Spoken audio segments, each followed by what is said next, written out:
Welcome. Today, I am reviewing Creed 3, which I saw yesterday. And yeah, I'm just going to get right to it. I actually really like this movie. I mean, I think a lot of people are really liking it. It is predictable. No question, it is predictable. But I liked it. And I don't see predictability as being a bad thing all the time. Like, predictability can be comfort. And I found the predictability in this movie comfort. I mean, it's a sports movie, it's a boxing movie, and like all the Rocky movies, the movies in the Rocky franchise, a lot of them are predictable. Most of them, if not all of them, are predictable. Maybe not the first, but Michael B. Jordan, he of course being good in the first two movies. I thought as Adonis Creed, but this one definitely is good in it, and with him directing it, I thought it was like really solid effort directing it, and it's kind of like the perfect movie he should be directing the start of his work behind the camera. So yeah, I thought he did a really good job with this, and with the predictability of this movie, I thought he brought out the performances in here with Jonathan Majors. It really does feel like a personal movie with him and Jonathan Majors in here, even more so than the last movie, Creed 2. So yeah, Jonathan Majors, though, he was really good in this one. I mean, he's a great actor in general coming up, and I mean, he's pretty much already here. I say coming up because he's in Ant-Man and the Wasp: Quantumania, and he's good as Kang in that movie. And I think he's even better in this one because I think this one, yeah, it just feels more real in this one because you kind of feel for him. You kind of feel that you kind of feel for him gets cheated. Oh, that's the way he feels. He feels he was kind of cheated of losing 18 years of his life in prison. So yeah, but he coming in here, he's really good.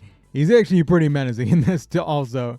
So I thought, yeah, he was good in this, and they really tie in the flashbacks well in this movie with Creed and Damien, who's Jonathan Majors' character.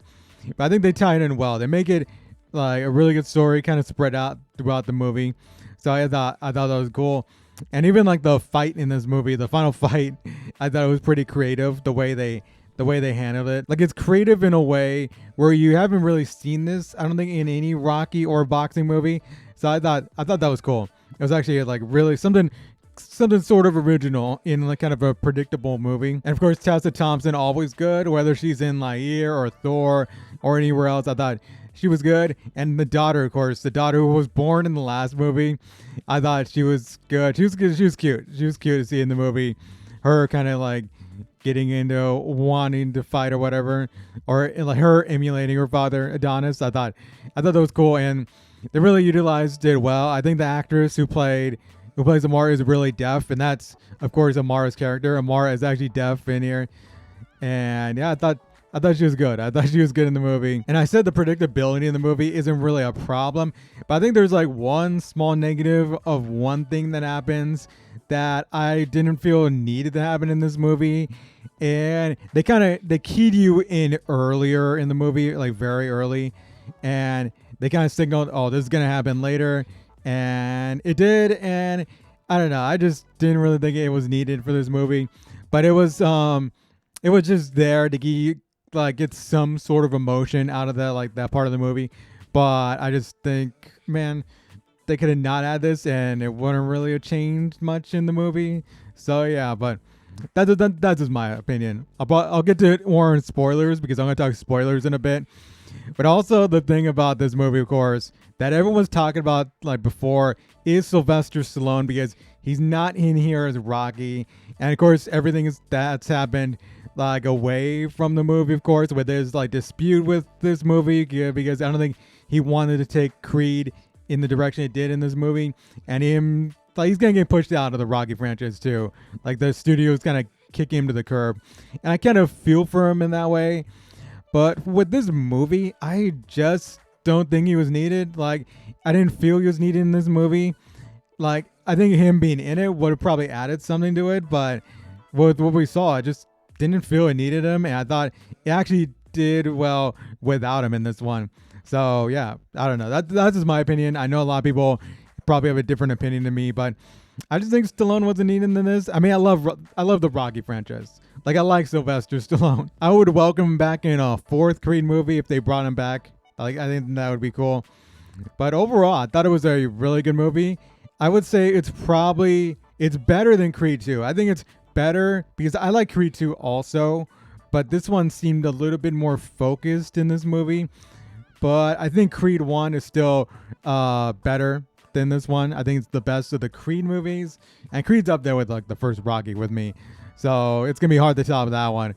But I would say, yeah, this is second best of the Creed movies. As far as a score, I would give it an 8.5 out of 10. Like, it's very good. I really enjoyed it. So let's get to some spoilers, I guess.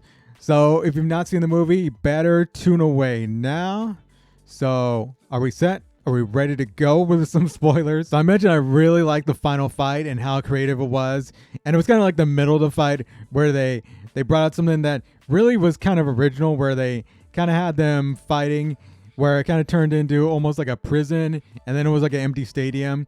So it was just pretty much them kind of tuning out the rest of the crowd. I thought that was cool.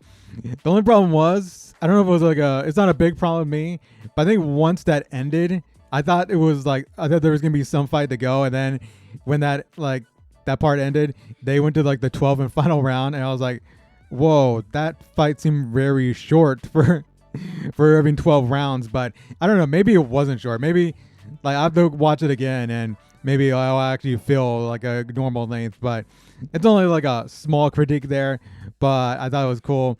And of course with Adonis knocking him out, I thought okay. I mean, it's kind of predictable.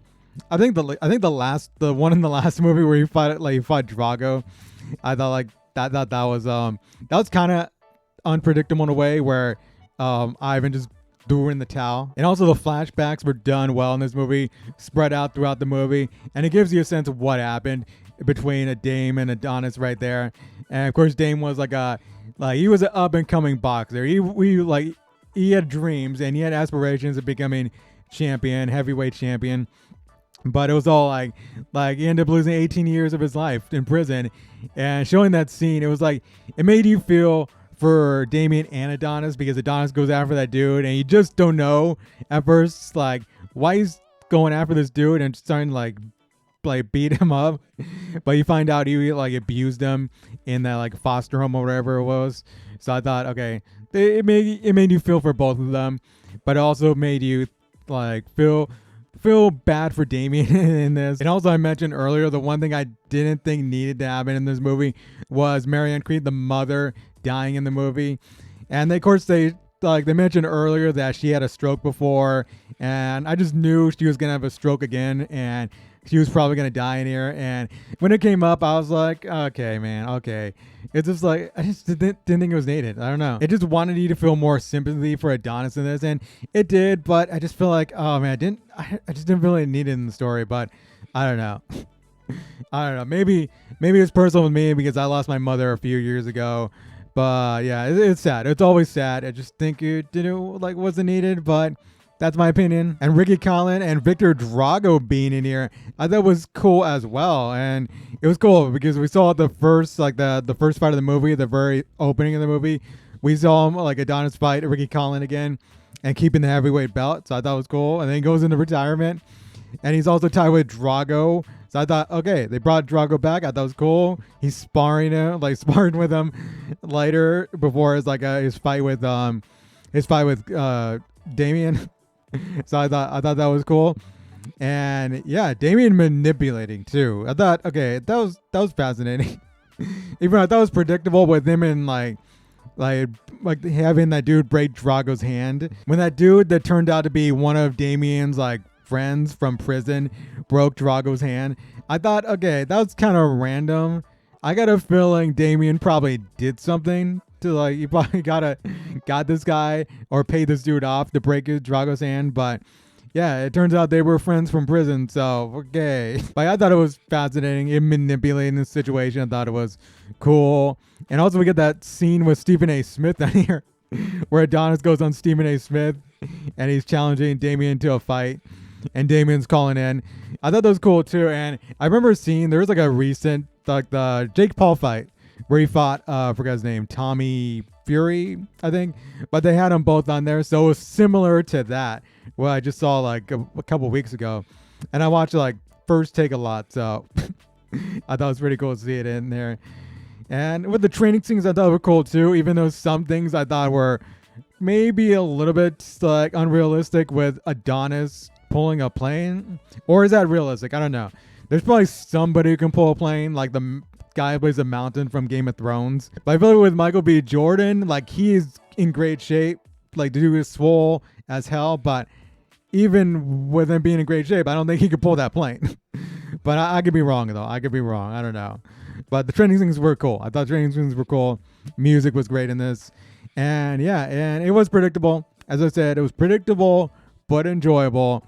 I really enjoyed the movie. Creed 3, I would say it's a good one. I would like to see another Creed movie because after Creed 2, I was kind of feeling they should stop.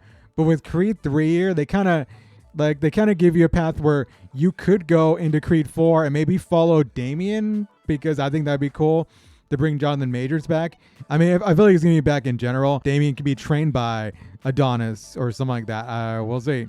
But Creed 4, I would welcome it. Creed 3, though, it was good. I enjoyed it. Tell me your thoughts on the movie. Did you like it as much as me? And you can hit that sub button because I'll be talking movies and TV in here. And I'll be playing games sometimes on live stream. So yeah, catch a live stream sometime. So until next time, I'll see y'all later. Rebel out.